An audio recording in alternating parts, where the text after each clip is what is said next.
Gaya komunikasi Presiden Amerika Serikat Donald Trump menuai sorotan di tengah konflik dengan Iran yang masih berkecamuk. Pesan-pesan yang disampaikan Trump terkait keputusan dan rencana kebijakan terhadap Iran kerap berubah. Tak hanya pernyataan yang disampaikan secara langsung, melalui pesan tertulis di akun Truth sosial miliknya, Trump juga beberapa kali menyampaikan kebijakan terhadap Iran. Hal ini dinilai memperkeruh situasi hingga memicu ketidakpastian dalam diplomasi. Belum lama ini, jelang gencatan senjata dengan Iran berakhir, Trump merevisi pernyataannya. Sebelumnya, Trump sempat menyebut Wakil Presiden Amerika Serikat, J.D. Vance, tidak akan ikut dalam perundingan tahap selanjutnya di Islamabad. Namun, pernyataan Trump tersebut direvisi dengan memastikan Vance akan tetap memimpin delegasi berunding dengan Iran. Kemudian, jelang gencatan senjata berakhir, di akun Truth sosial, Trump mengatakan bahwa Amerika Serikat telah menawarkan kesepakatan yang adil dan masuk akal. Jika Iran menolak, maka Amerika Serikat mengklaim akan melumpuhkan setiap pembangkit listrik dan jembatan di Iran. Namun beberapa jam sebelum batas waktu gencatan senjata dengan Iran berakhir, Trump menyampaikan keputusan sepihak untuk memperpanjang gencatan senjata dengan Iran. Dalam akun Truth sosial, Presiden Amerika Serikat Donald Trump bilang, berdasarkan fakta bahwa pemerintah Iran sangat terpecah belah, yang tidak mengejutkan dan atas permintaan Marsekal Lapangan Asim Munir dan Perdana Menteri Shehbaz Sharif dari Pakistan, kami telah diminta untuk menunda serangan kami terhadap Iran sampai para pemimpin dan perwakilan mereka dapat mengajukan proposal yang terpadu.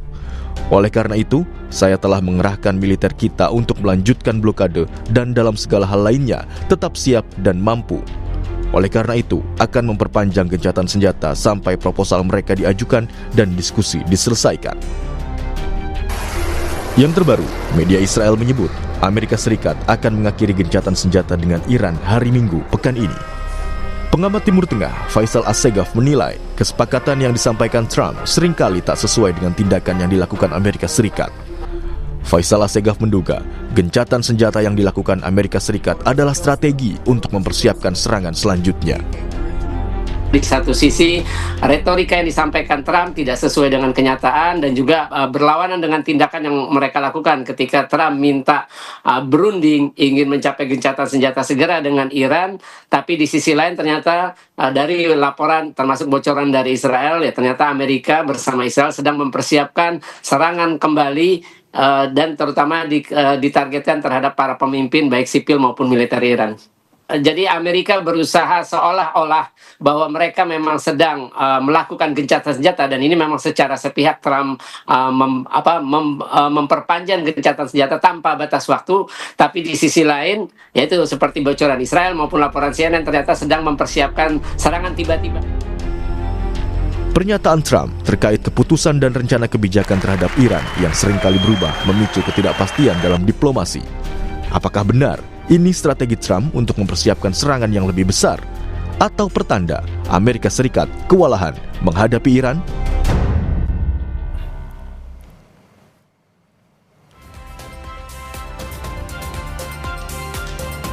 Sikap Presiden Amerika Serikat Donald Trump terkait kebijakan terhadap Iran di tengah konflik kedua negara kerap berubah. Tidak hanya soal gencatan senjata, namun juga soal diutusnya perwakilan AS untuk menghadiri perundingan di Islamabad.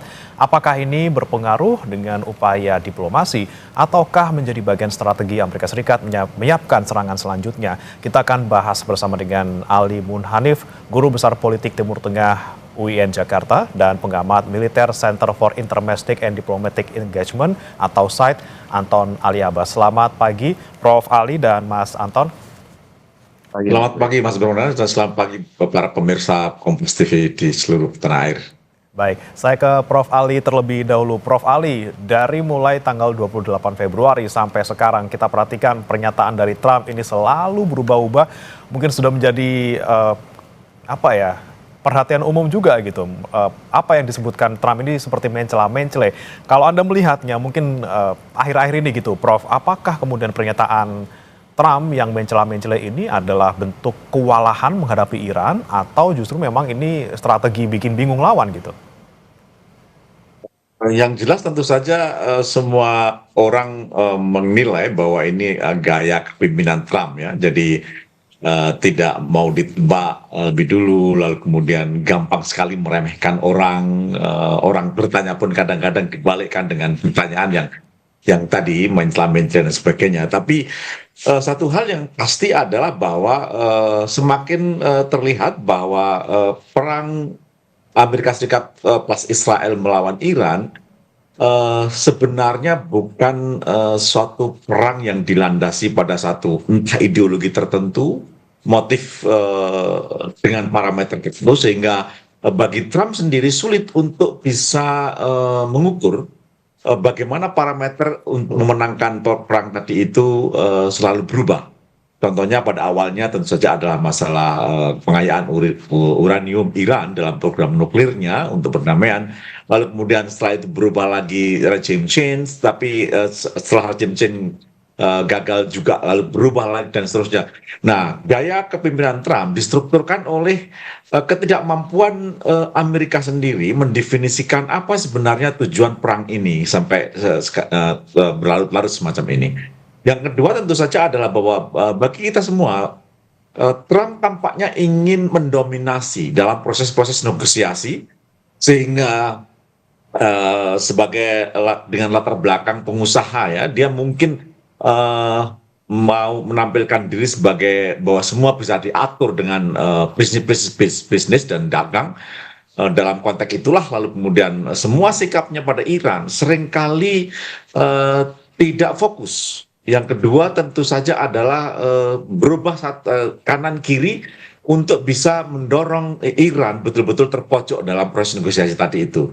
Dalam konteks itu sebenarnya gaya kepemimpinan Trump sebenarnya khas gaya seorang pengusaha hitam begitu, untuk terus-menerus mengalihkan fokus pembicaraan tentang perdamaian. Bahkan ketika Iran sudah dengan sangat terbuka mau duduk dalam proses perundingan di Islamabad misalnya, mengajukan 10 poin yang dituntut Iran, itu artinya Iran sudah mengalah sebenarnya dalam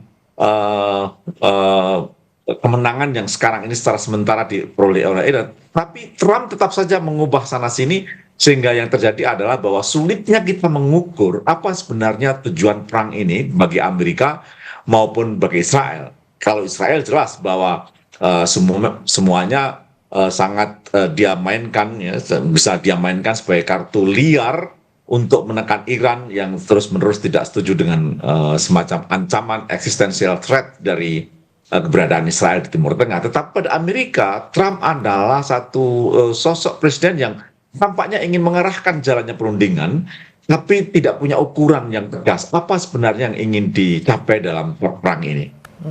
Oke, gaya kepemimpinan yang mungkin mengalihkan fokus lawan. Kalau menurut Anda, Mas Anton, setujukah dengan pandangan tersebut bahwa ini adalah memang gayanya Trump aja gitu untuk mengalihkan fokus gitu? Apakah kemudian ini bisa menjadi keuntungan bagi Amerika Serikat atau justru malah menjadi bumerang buat Amerika sendiri? Ya, kalau dalam politik itu tidak ada yang kebetulan, Mas Bri. Semua itu pasti ada targetnya. Jadi bagi saya sih satu, bahwa ucapan Trump yang kita lihat secara sepintas dalam mencela-mencela itu jelas dia punya target tertentu gitu. Misalnya kenapa terkait gencatan senjata gitu, walaupun kemudian tetap disertai dengan blokade, itu juga ada respon. Jadi ada respon pasar yang positif di domestik Amerika Serikat, lalu kemudian walaupun kemudian pasar di harga minyak dunia tetap naik. Jadi ada target-target kecil yang memang dia capai dengan dia berubah-berubah. Itu satu. Kedua, memang itu sebenarnya adalah strategi dan taktiknya Trump ketika dia bermain dalam perang ini. Bagaimana kemudian dia ingin menciptakan kebingungan dan ketidakpastian. Dengan kata lain, bahwa saya melihatnya bahwa audiensnya itu ada banyak, tidak hanya pada Iran gitu. Jadi tapi juga pada koalisinya, pada target yang lebih luas. Kenapa? Karena dia ingin ketika perang ini dia hanya berdiri sendiri, maka mau tidak mau kemudian dia harus memaksa. Jadi ini adalah bagian dari juga memaksa pada pihak lain yang ikut terdampak dan terkait untuk juga berpikir ulang apakah mereka ingin benar-benar menjauh atau tetap ingin walaupun tidak mendukung tapi tetap membantu secara tidak langsung gitu. Itu yang saya lihat. Karena bagaimanapun juga ketika kita bicara tentang Trump ini, Trump memang selalu dia menyatakan pendapat gitu ya.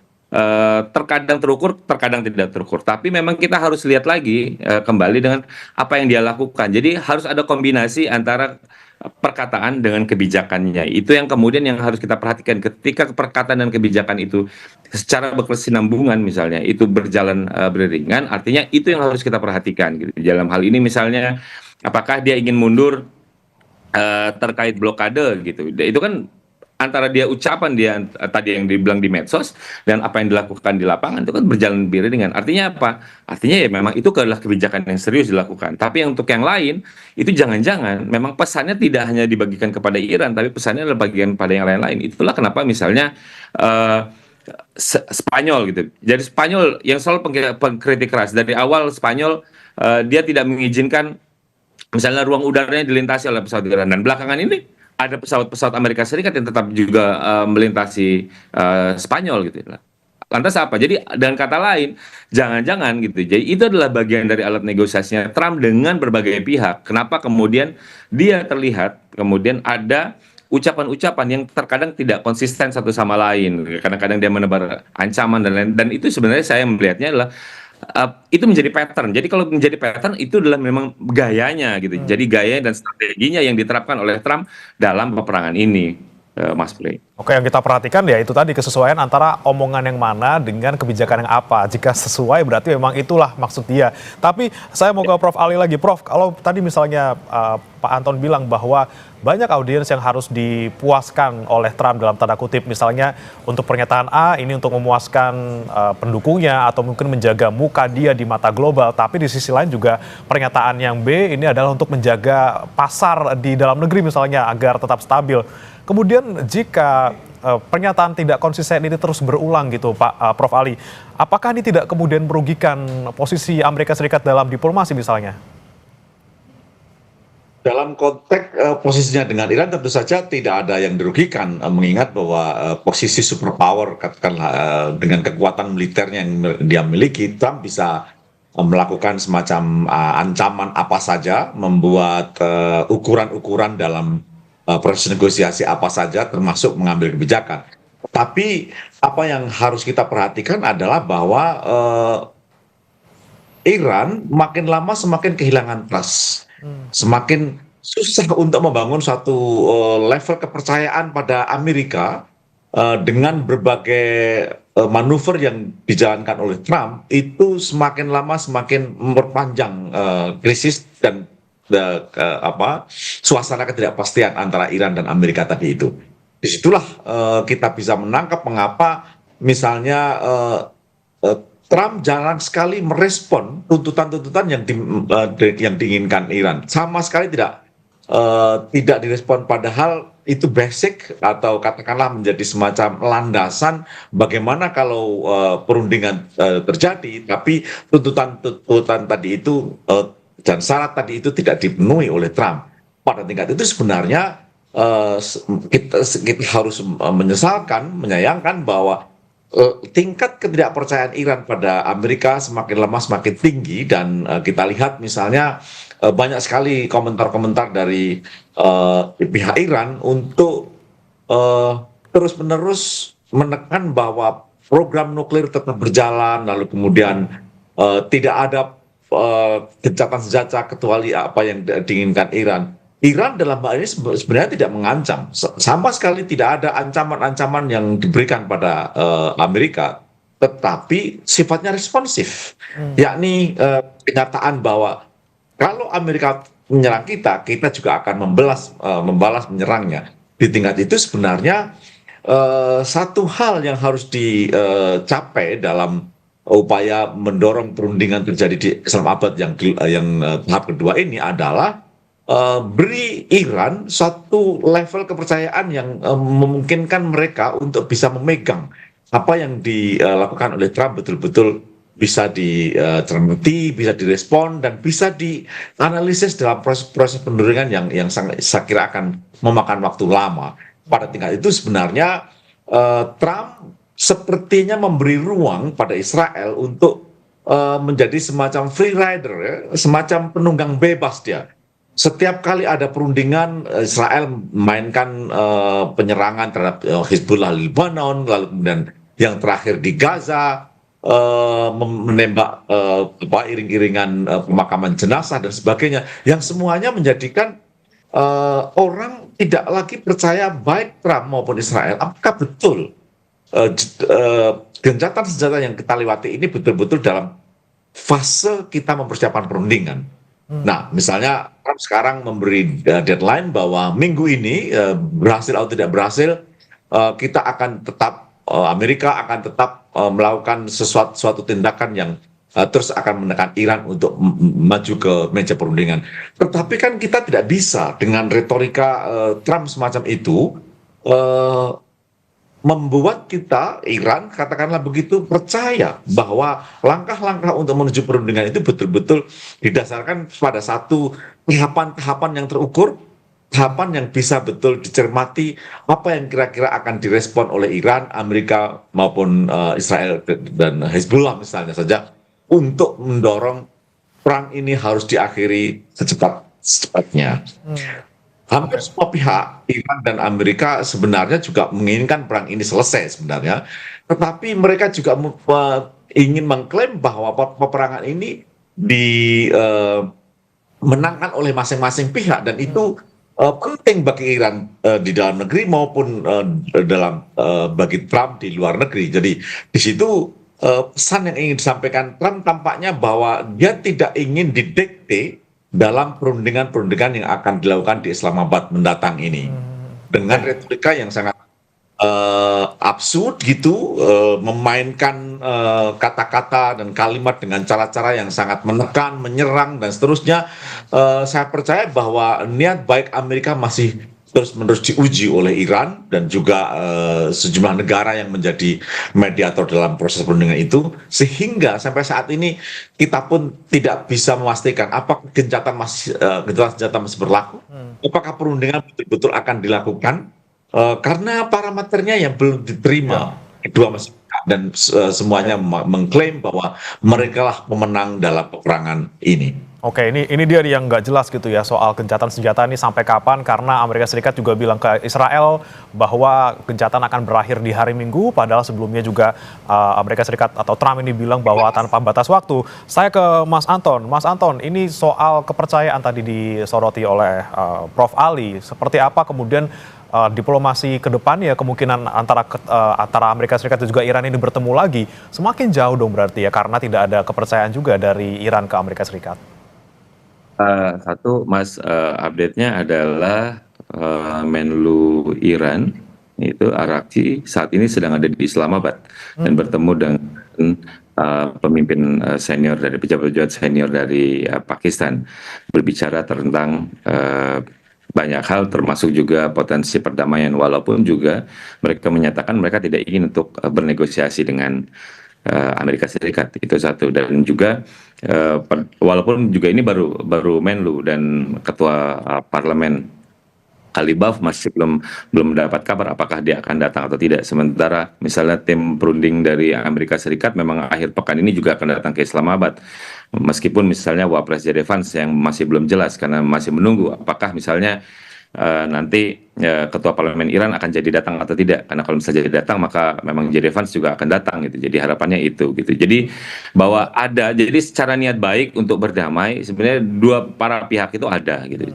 Tapi kan memang tidak, niat baik saja tidak cukup gitu ya, karena mereka butuh berunding dan lain-lain gitu. Tapi jadi menarik bahwa kemudian saya dapat kabar misalnya bahwa nanti Menlu Iran ini nanti juga akan berkunjung ke Moskow dalam rangka juga dalam untuk bagaimana mengakhiri konflik ini gitu. Jadi ini menjadi menarik bahwa upaya diplomatik yang dilakukan oleh banyak pihak tanpa sadar memang masih terus diupayakan gitu.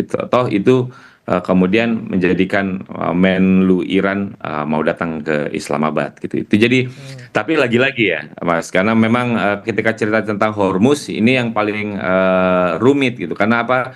Karena sampai kemarin misalnya Menteri Perang Amerika Serikat Pete Hegseth pokoknya masih terus berkeras bahwa blokade akan tetap dilakukan gitu. Jadi ini yang memang seakan-akan menjadi salah satu political bargain ya dari dua pihak untuk saling mengunci gitu. Jadi siapa yang mau ingin melemah pada di bagian awal ini gitu. Jadi bagi saya kedatangan Menlu Iran ke Pakistan gitu itu adalah salah satu sinyal baik ya, sinyal baik bahwa harapannya deeskalasi ini bisa terus berlanjut karena kalau misalnya ini terus ketegangan di Hormuz ini terus meningkat maka tentu saja yang ada adalah memang eskalasi. Jadi kalau misalnya ditanya tadi apakah ada upaya diplomat nih hari ini ini mudah-mudahan di akhir pekan ini ada upaya-upaya diplomatik ya yang kemudian masih bisa terus berkembang gitu tidak langsung padam ya. Jadi karena tentu kita akan lihat bagaimana kemudian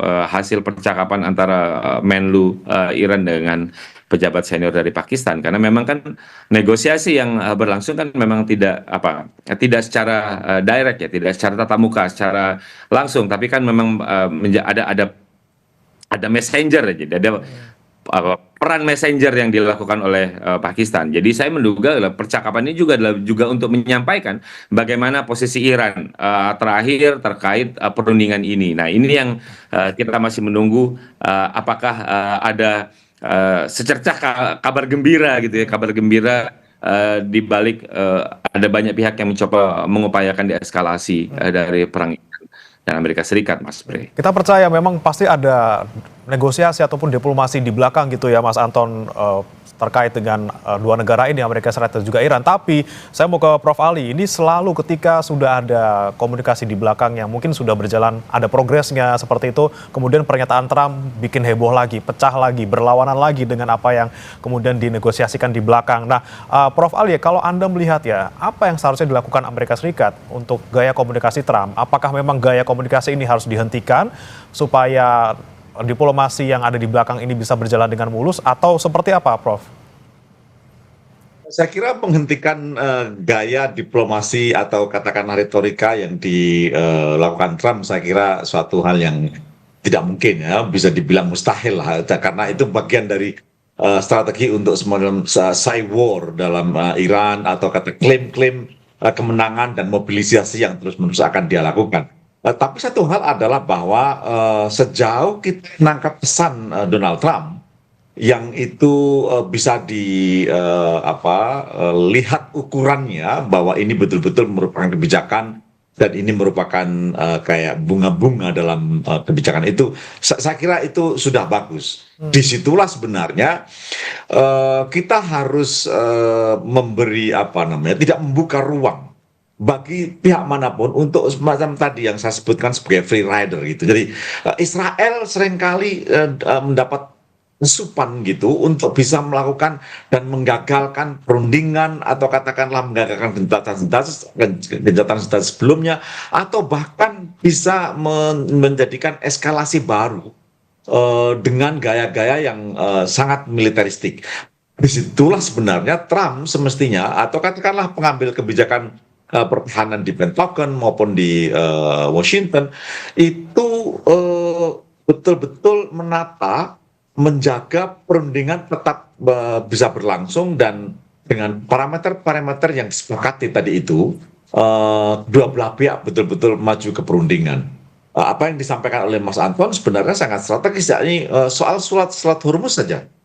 Kalau saja dua belah pihak ini bisa meredam berbagai ketegangan di Selat Hormuz, Trump mungkin tidak terlalu berkepentingan itu untuk dengan kata-kata atau katakanlah kalimat-kalimat yang terus menekan, mengancam dan bahkan tidak bisa diukur perubahan-perubahan yang ada dalam kalimat-kalimat Trump. Pada tingkat itu, efek dari apa yang dilakukan Trump sebenarnya bukan soal Irannya, tetapi adalah tegangan yang terus-menerus terjadi di Selat Hormuz dan efek terhadap ekonomi global saat ini. Kita tahu persis bahwa kenaikan BBM, sulitnya sumber bahan mentah untuk bisa membuat semacam fertilizer ya, atau pupuk lah katakanlah begitu, gas dan sebagainya dipicu oleh ketidakpastian karena gaya diplomasi Trump yang tidak bisa ditebak itu. Nah, di tingkat itu saya kira kita harus mengajukan satu keinginan, katakanlah begitu ya, tuntutan supaya pihak Amerika mengirim orang-orang yang betul-betul bisa dipercaya untuk datang ke perundingan di Islamabad yang akan datang ini, dengan harapan bahwa kita bisa mengabaikan sejumlah hal-hal yang betul-betul tidak bisa kita percaya dari Donald Trump. Nah, tapi para perunding, juru runding katanya akan ada 2 orang, saya lupa namanya, tapi kira-kira petinggi dari Washington untuk memimpin perundingan di Islamabad, dan mungkin akan bertemu dengan Menteri Luar Negeri Iran. Apa yang belum pasti adalah keterlibatan Menteri Pertahanan Iran, yang biasanya justru dia pada perundingan yang sebelumnya itu merupakan pimpinan delegasi Iran untuk perundingan perang Iran sekarang ini.